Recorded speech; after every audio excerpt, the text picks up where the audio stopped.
Hello and welcome back to another Expert Consultant with your host, Chris Dickrsn.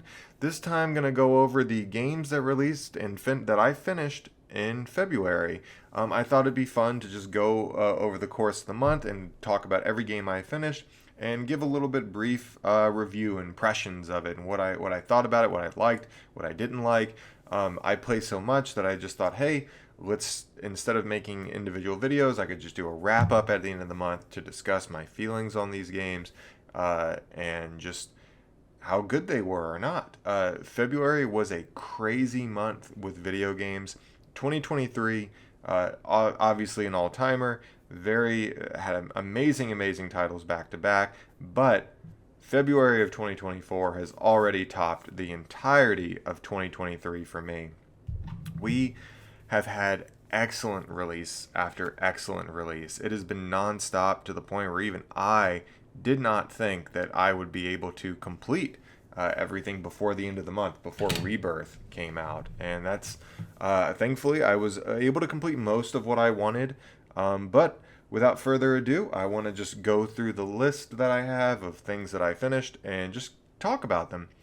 First on the list is the tail end of January. I think I even finished it on like January 31st or something. So I want to include it because of just it's right there, and I basically a February game at this point. And that is Grand Blue Fantasy Relink. We are starting off February strong already. All these games I was very much looking forward to, but Grand Blue was one. If you'd been following it, it is a long time coming. Announced I think back in 2016, just with originally Platinum Games developing it, eventually being handled off internally by Games. This game has had a tumultuous development cycle with multiple different design ideas, I think, thrown around, and by the time we finally got it, we have gotten something truly cool. And out of the live service genre, I guess you could say, and I hesitate to say it's a live service game because I don't think, as of right now, they plan on supporting it for at least a year. I don't know if they plan beyond that. It would be nice if they do. But regardless, I really enjoyed Grand Blue Fantasy Relink. Particularly its campaign was really strong to me. It's not a story that I think is going to win any awards or be remembered that fondly, but its gameplay and its set pieces are something that I had always dreamed of in an anime game. Particularly, Platinum Games are generally the king of anime set pieces, but Grand Blue kind of finds this nice, like, almost more traditional JRPG style to have these set pieces as far as settings go, and I really like them. It's a short campaign, but it is all killer, no filler. It is exciting the entire time, with battles across ships to epic, incredible boss battles back to back. It is non-stop engaging, and by the end of it, I was just in love with everything about it. Each character controls super well. The game's mission design, it's constantly fresh and exciting. The overall character designs are really entertaining, and the story itself, while not incredible, is engaging enough throughout that I was relatively wanting to see it through the end and seeing where it goes. It remained exciting throughout. I almost wanted to compare it at the time to like a classic Call of Duty campaign, where it's just you're having a really good time throughout a relatively short time frame, and I just loved going through it. I know I dabbled with the post-game stuff. I did not complete the post-game story, primarily because I struggled finding matches, but I did enjoy what was there, and when I did find matches, it was really engaging, and overall had a fantastic time. So Grand Blue Fantasy Relink, finally out after so long. I do hope we see it with more content beyond just what they have planned. In some way, I want to see this game grow. I want to see more like it. It's just really engaging, and it would be sad to see it just kind of all but abandoned when they release that final roadmap planned at this point. So looking forward to that. Next up on my list that I finished was a highlight was Like of Dragon Infinite Wealth. The Yakuza series has always been a not a favorite of mine, but one I've always really, really had dear to my heart, but I don't love as much as other people. Generally, I have gotten tired of the repetitiveness of them. I had started with Yakuza 4 back in the day, and then went back and played through them with Kiwami, and kind of as they came out and it got more popular with the remakes and stuff, I just continued throughout that. So I've played virtually every Yakuza game out there. I think the only one I'm missing is 3. So overall, most of the time I had gotten tired of them. Like, everyone loves Yakuza 0. That's kind of the series' like high point in terms of popularity, where it came over and everyone was just so surprised. Everyone discovered it, and I just kind of felt like, hey, this is a great story. It's like every Yakuza game to me that I really, really enjoy, but they do kind of follow down a cycle that do just kind of like frustrate me after a while, and I get a little bored, and I just kind of end up rushing through the story because that's really all that matters to me. But after Like a Dragon Infinite Wealth, I feel so invigorated with this series now. It's beautiful. I loved Yakuza 7 a lot. I really, really enjoy that. It is a very fresh take. I really enjoyed Ichiban as a main character. And initially, when they announced Infinite Wealth that Kiryu was going to be a primary character again, I had some reservations. I was not too happy with how we ended him out in 6. So thankfully, Gaiden kind of helped lean it into me. And then when I started playing Infinite Wealth, and I realized that Gaiden's story is all but pointless in the grand scheme of things, I was kind of disappointed. Infinite Wealth, I think, starts out a really strong point on Ichiban's side, but I was kind of like frustrated as far as Kiryu goes. He felt pointless. His cancer reasons were kind of silly. It felt a little.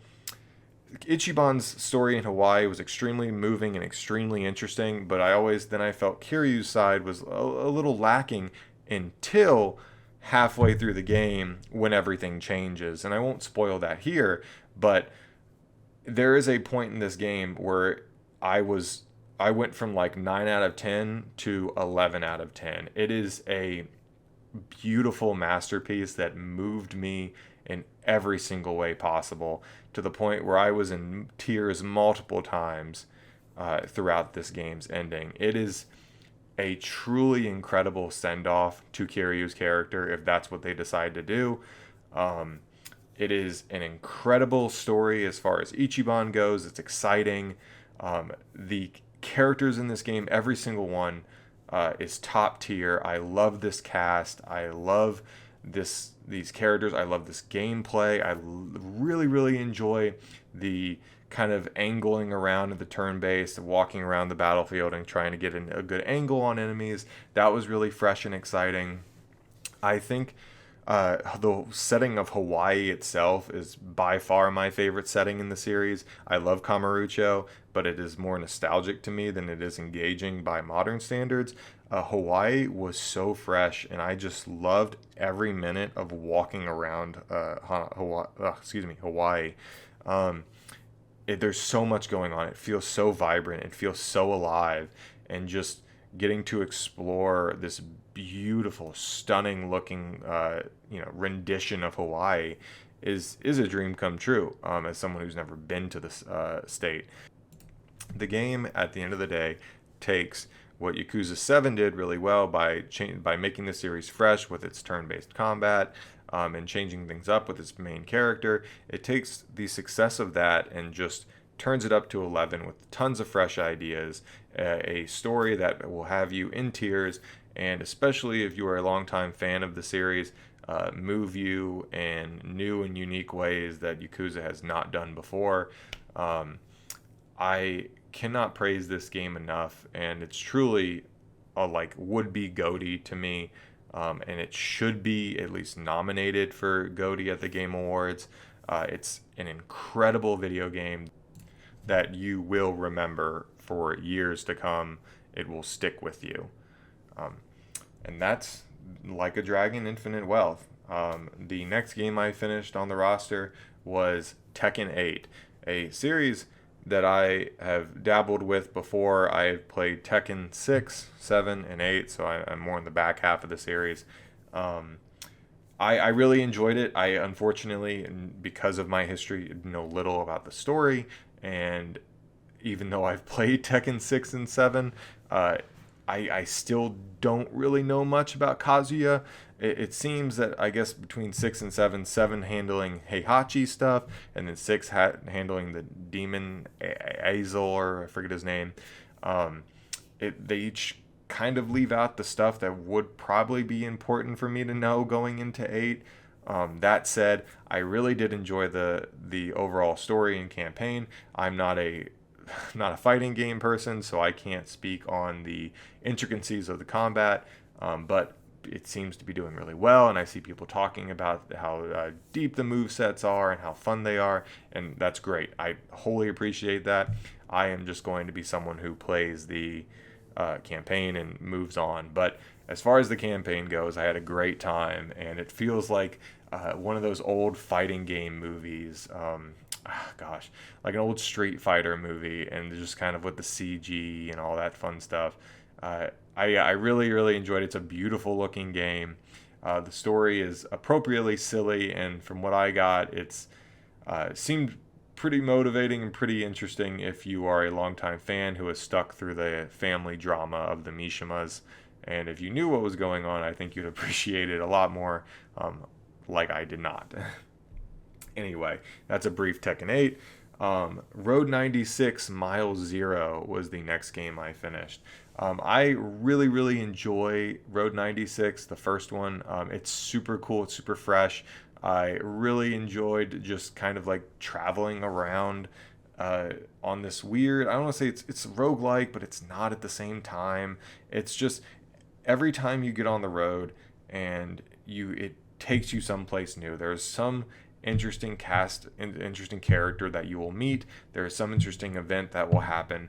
And Road 96, the original, never got bored to me because of how fresh and just crazy that game is. You will never feel like you're seeing the same thing over and over again. Anyway, that's Road 96. Mile Zero is a prequel to that is surprisingly shockingly, I want to say, a game that has one of its main characters is from an old mobile game I played back when I had my iPod Touch in ninth grade in high school. So that was really the game Lost in Harmony, I believe it's called. It takes the primary character from that game and puts them in the Road 96 universe, I guess, saying that they were there all the time, and that's super cool to me.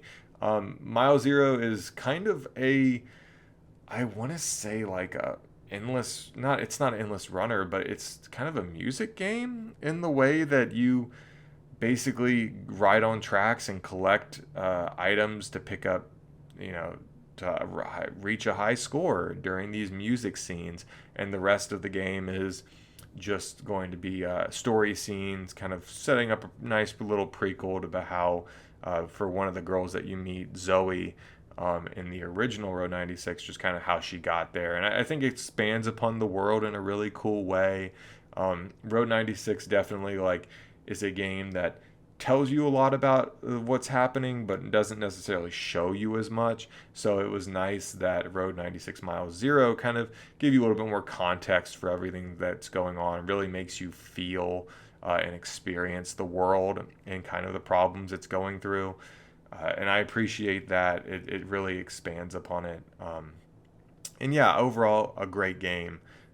Definitely one that I will stick with me. I still prefer the original Road 96, but it's really appreciate the quick turnaround on this prequel because I want more of that world, and I just would love to kind of see those developers just go in more crazier places. If you want to expand Road 96, please. I really, really have a fond memory of that original game.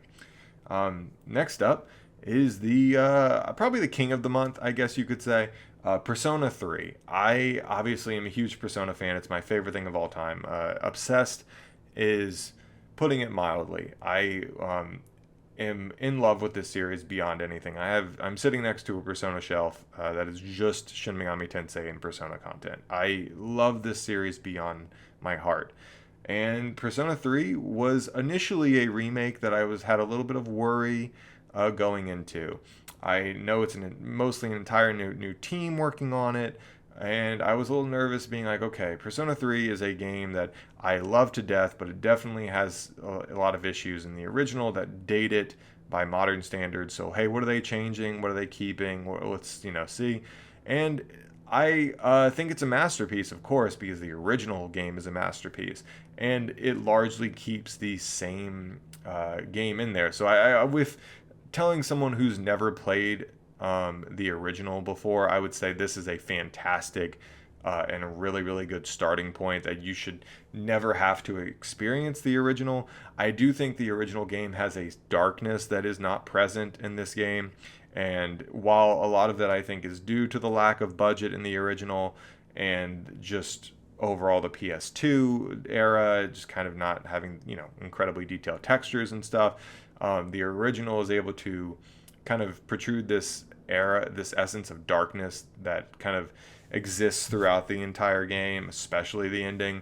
And the remake isn't able to nail that as hard because of the detailed textures and kind of the better, more fully realized world given the modern consoles and just how, powerful machines are now. So, given that, that is the only thing I think the original has over the new one. Everything else, the Tartarus has been completely reworked as it needed to be. You can control your characters, thank God. Portable, which I think many people have experienced Persona 3 through Portable. Unfortunately, I didn't like Portable primarily because it doesn't let you experience that world in the way the original did. So I'm really glad that most people can experience the beauty of Gekko High through its beautiful interior and just surrounding city. I really, really loved everything about it.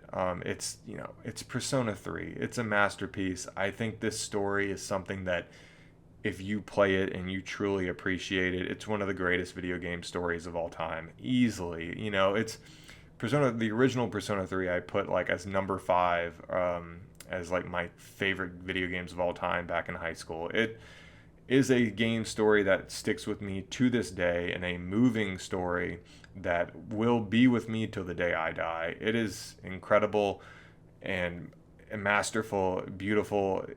There are not enough adjectives in the world to just say how much this game means to me, and being able to replay it and see it from see it in the modern perspective and have people get to experience this amazing and moving story is lucky. I think it's lucky that someone gets to experience this game for the first time, and just how everything that goes on, everything being unique, new to you, especially that ending. It's a beautiful game, and to this day, one of my favorite ending of all time, without a doubt.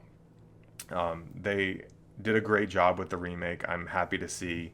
I think the new music is pretty dang good. There's some not hits that were missed with the new sound director, but other than that, they did a fantastic job. It's easily 10 out of 10. Personally, I'd obviously put it as game of the year for me. Until Metaphor comes out, which I think will be one of my favorite games of all time. Really have a lot of hope on that game. But Persona 3 is an excellent, excellent game that everyone should experience. And even if you aren't into JRPGs, I think Persona 3 is a game that should be experienced and should be played. Easy. 12 out of 10 for me. Then the next game I played was Blaze Blue Entropy Effect. It's not, you could even call it a Blaze Blue game, barely. So basically it is a roguelike with Blaze Blue characters, and it's incredibly engaging to play. The story does not have really much, it doesn't have anything to do with Blaze Blue. They just kind of got the licenses of characters and you use them. It's definitely a little weird in that regard, but this game is so incredibly fun to play. Oh my gosh, I just kept wanting to just do runs. I did like a few runs every night, and it's just nonstop engaging. Every character is so fully realized and so exciting. I had so much fun playing this game. I did not engage with the story with it as much. I think there is an interesting story there if you dig down and read notes and kind of like, really pay attention to the minor dialogue. There's a cool little story there. It didn't hook me as much as I wanted to, but the gameplay definitely did, and I had a great time throughout. Yeah, I mean, I wish these Blaze Blue characters were back. It's sad that Blaze Blue has been kind of dormant for a while, but I'm glad to see them not only bring them back, but experiment with the characters. And I wish kind of more, fighting games had these weird spin-off titles, or at least license out the characters to do something wild. I really think we need, those old PS2 games that would just have like random side characters. Like, gosh, there was like so many. I think Tekken had one, but just like spin-off fighting games that weren't fighting games, but just featured the characters were really, really cool to me. I really miss those as someone who appreciates the characters of fighting games, but not the fighting game itself. I really want more stuff like this because it allows me to appreciate those amazing character designs and all the work that goes into the design of the characters, while not, having to learn the ropes of the fighting game.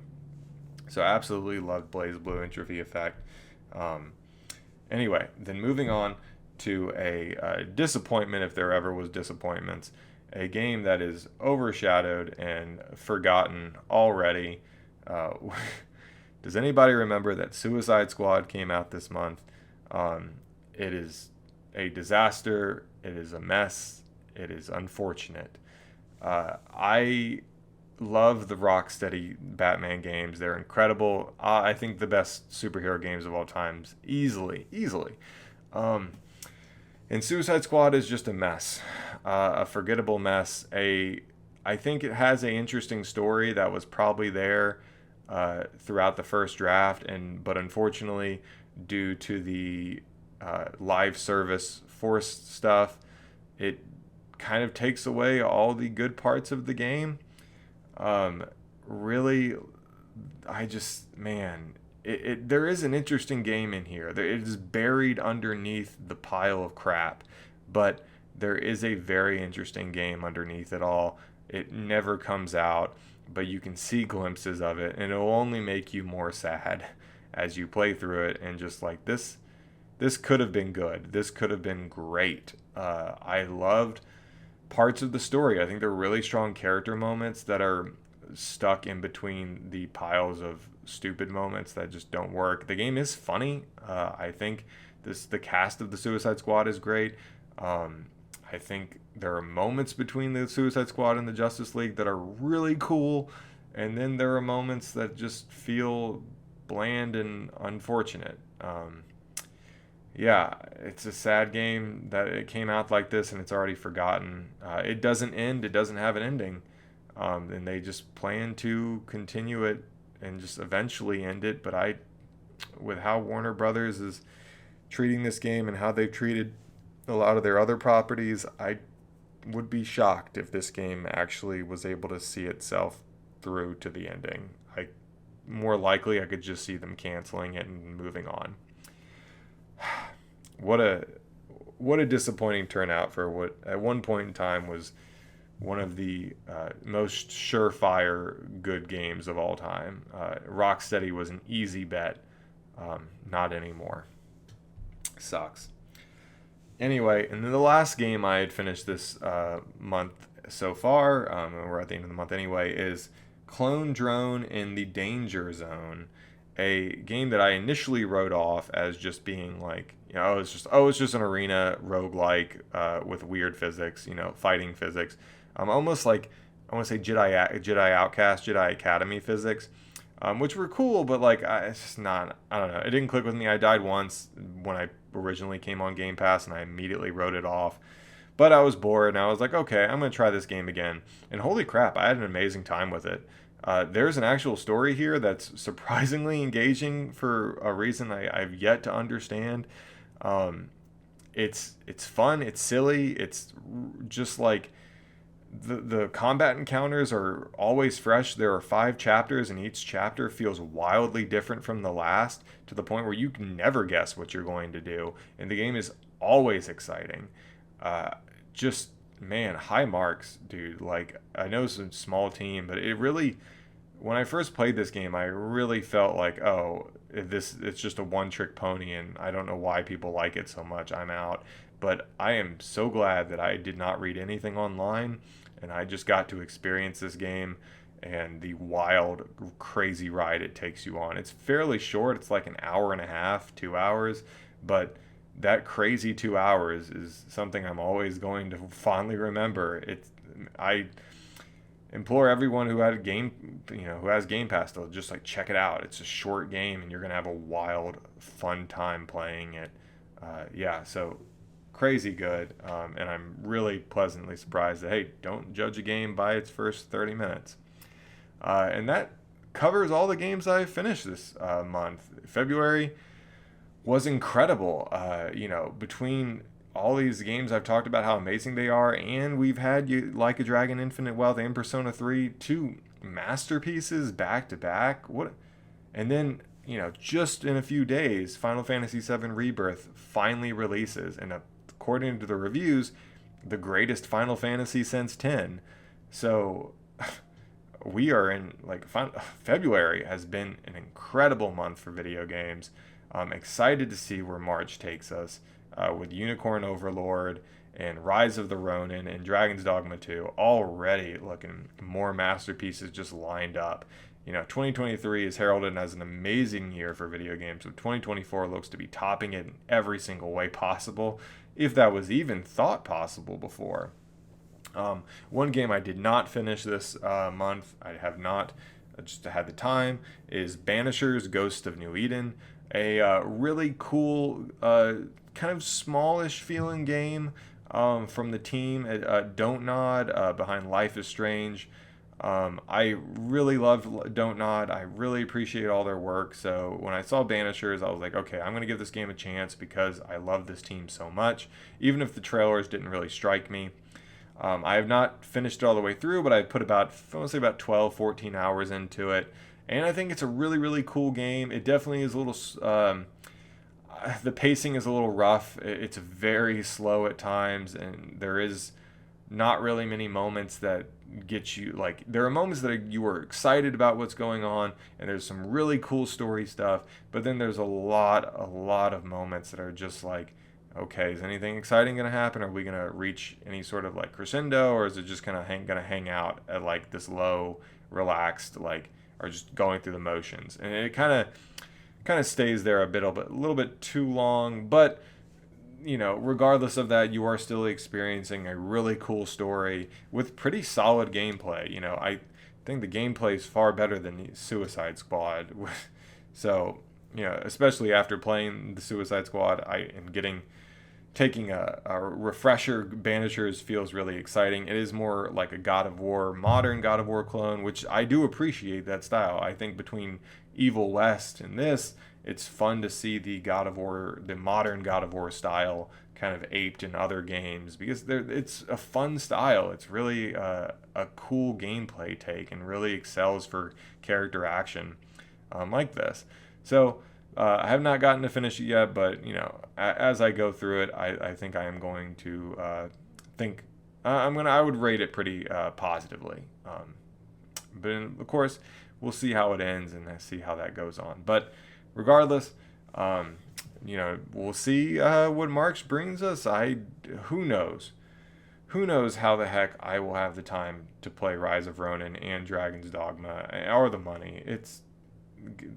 Games are nonstop. But regardless, thank you for joining me if you made it this far. It has been a wild month. As always, play what you want to play.